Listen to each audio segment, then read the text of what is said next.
السلام علیکم اسٹوڈینٹس، آج ہم جماعت دہم کی نئی درسی کتاب میں دی گئی غزل نمبر 1 کے سلسلے میں شعر نمبر 7 کی تشریح کریں گے۔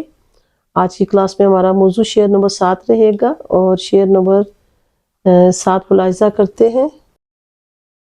گو ہاتھ کو جنبش نہیں آنکھوں میں تو دم ہے، گو ہاتھ کو جنبش نہیں آنکھوں میں تو دم ہے، رہنے دو بھی ساغر و مینا میرے آگے۔ ہر لغت کے الفاظ سے گو کا مطلب ہے اگرچہ، جنبش حرکت، مینا شراب، دم جان، ساغر پیالہ، اور مفہوم ہے اگرچہ میرے ہاتھوں میں بالکل ہی طاقت نہیں ہے، میں شراب کا پیالہ نہیں اٹھا سکتا، آنکھیں سلامت ہیں، یعنی میری آنکھیں تو سلامت ہیں، اس لیے شراب کے پیالے کو دیکھ کر خوش ہونے دو۔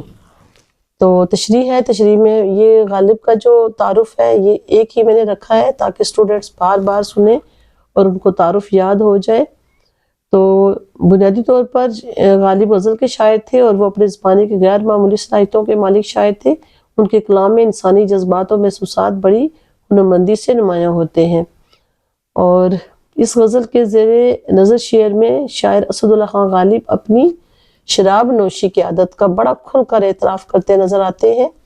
اور غالب ایک باکمال شاعر تھے، لیکن جہاں ان کی ذات کے بہت سے پہلو ہمارے سامنے ہیں، تو اگر اس میں ان کی ذاتی زندگی میں جھانکا جائے تو بہت سے پہلوؤں میں ایک پہلو شراب نوشی تھا، اور انہوں نے اپنے کئی اشعار میں اس کا اعتراف کیا ہے۔ انہوں نے اپنی اس عادت کا اعتراف اس شعر میں بڑا کھل کر کیا ہے اور کہا ہے کہ اگرچہ میں بہت کمزور لاغر ہو چکا ہوں اور ہاتھوں میں جنبش تک نہیں ہے، یعنی ہاتھ میں اٹھا بھی نہیں سکتا اور کچھ کرنے کی سکت نہیں ہے، اگرچہ شراب کا پیالہ میں نہیں اٹھا سکتا، پھر بھی اسے دیکھ کر مجھے تسلی ہوتی ہے اور سکون ملتا ہے، اس لیے میری آنکھوں کے سامنے اسے رہنے دو۔ ایک حوالہ کا شعر ہے: پیتا ہوں جتنی اتنی ہے بڑھتی ہے تشنگی، پیتا ہوں جتنی اتنی ہی بڑھتی ہے تشنگی، ساقی نے جیسے پیاس ملا دی شراب میں۔ تو الغرض کے غالب یہ پیغام دے رہے ہیں، ایک اگر شعر کا دوسرا پہلو دیکھا جائے تو اس میں غالب کی طرف سے ایک پیغام بھی ہے کہ جب تک سانسیں چل رہی ہوں انسان کو مایوس نہیں ہونا چاہیے اور اپنی خواہشات اور ذوق کو زندہ رکھنا چاہیے، چاہے ان پر عمل کرنے کی جسمانی طاقت ختم ہی کیوں نہ ہو۔ یعنی کہ غالب کہتا ہے کہ انسان کو مایوس نہیں ہونا چاہیے۔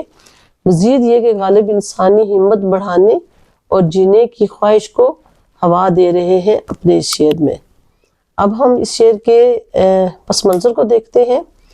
تو جینے کی خواہش ہے اس کا پس منظر، اور انداز بیاں بڑا فصیح و بلیغ اور فلسفیانہ رنگ ہے اس کے اندر۔ یعنی غالب کہنا کیا چاہ رہے ہیں، شراب کو سامنے ایک کنایا کے طور پر لے کر۔ شعری محاسن میں سمت تضاد ہے، یعنی ہاتھ میں جنبش نہیں اور آنکھوں میں دم۔ تو ایک طرف بالکل لاغر پن ظاہر ہو رہا ہے اور دوسری طرف زندگی کی رمق نظر آ رہی ہے۔